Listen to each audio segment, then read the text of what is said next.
পৃথিবীতে দূষণ এতটা পরিমাণে বেড়ে গিয়েছে যে প্রাণ খুলে নিঃশ্বাস নেওয়াটা খুব চাপের ব্যাপার হয়ে দাঁড়াচ্ছে, কারণ প্রচণ্ড পরিমাণে বায়ু দূষিত হয়ে রয়েছে। এই বায়ু দূষণে প্রচুর মানুষের মৃত্যু হচ্ছে, প্রচুর মানুষ বিভিন্ন রকম রোগে ভুগছে। কিন্তু জানেন, আমাদের এই পৃথিবীতে এমন একটা জায়গা রয়েছে যেখানকার বায়ুকে এখনও পর্যন্ত বলা যেতে পারে যে সবথেকে শুদ্ধ বায়ু। জায়গাটা হচ্ছে অস্ট্রেলিয়ায় সেখানে এমন একটি জায়গা রয়েছে যে জায়গার নাম হচ্ছে তাসমানিয়া। এই তাসমানিয়া রাজ্যের উত্তর পশ্চিম প্রান্তে অবস্থিত একটি উপদ্বীপ, ছোট্ট একটা উপদ্বীপ কেপ গ্রিম।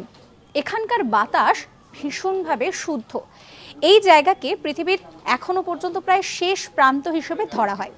এখানকার বাতাস এতটাই সুন্দর, এতটাই পবিত্র যে এইখানকার বাতাস কাচের বোতলে ভরে বিক্রি করা হয়। এবং এই যে কাচের বোতলে করে বাতাস বিক্রি করা হচ্ছে, এই বাতাস অর্থাৎ একটা বোতলে যতটা বাতাস রয়েছে তার থেকে প্রায় 130 বার নিঃশ্বাস নেওয়া যাবে। এই জায়গায় সহজে পৌঁছানো যায় না, এই জায়গাটা ভীষণভাবে দুর্গম। তাই জন্য এই জায়গার বাতাস আহরণ করে সুস্থ থাকার জন্য অনেকেই এই বোতল কিনে আনেন। এবং যেটা জানা যাচ্ছে যে এইখানকার যে বাতাস তা কিন্তু অনেকটাই বরফের থেকে আসছে, অর্থাৎ সেখানে যে ইমপিউরিটিসগুলো রয়েছে সেগুলো বাতাসের মধ্যে মিশতে পারছে না। এরকম সমস্ত কন্টেন্টের জন্য সাবস্ক্রাইব করতে ভুলবেন না আজ তাক বাংলার ইউটিউব চ্যানেলকে।